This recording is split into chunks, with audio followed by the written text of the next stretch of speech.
New Glenn lifts off from Launch Complex 36 on Cape Canaveral. 7 BE-4 engines will ignite and propel the rocket upward with over 3.8 million pounds of thrust, or roughly 17,000 kilonewtons.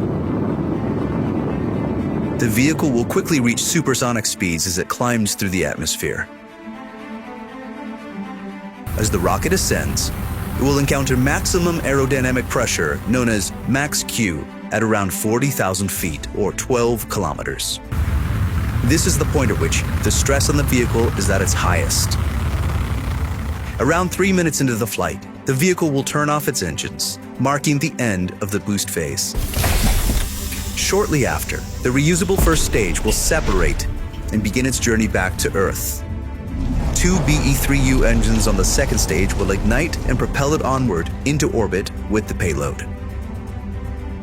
The reusable booster reorients in the vacuum of space using its reaction control system. At 220,000 feet or 67 kilometers, it executes an exo-atmospheric deceleration burn using its Center 3 engines. These engines gimbal for maximum control of the booster. This burn slows the vehicle down before re-entering the atmosphere.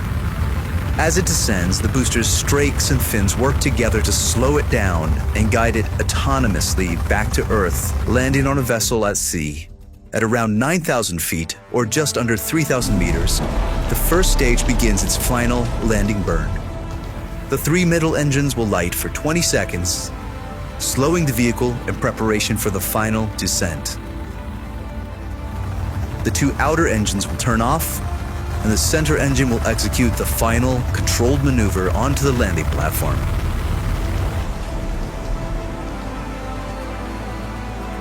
The vessel will return to Cape Canaveral to prepare for its next mission.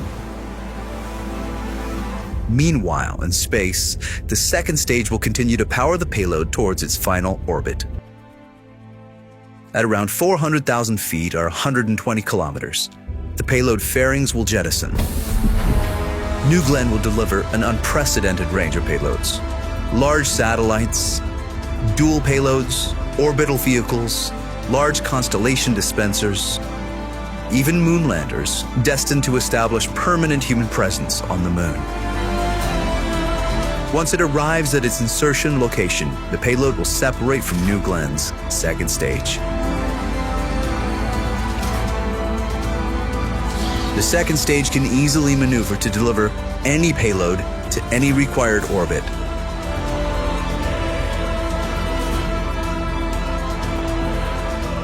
This is New Glenn. This is how we will build a road to space.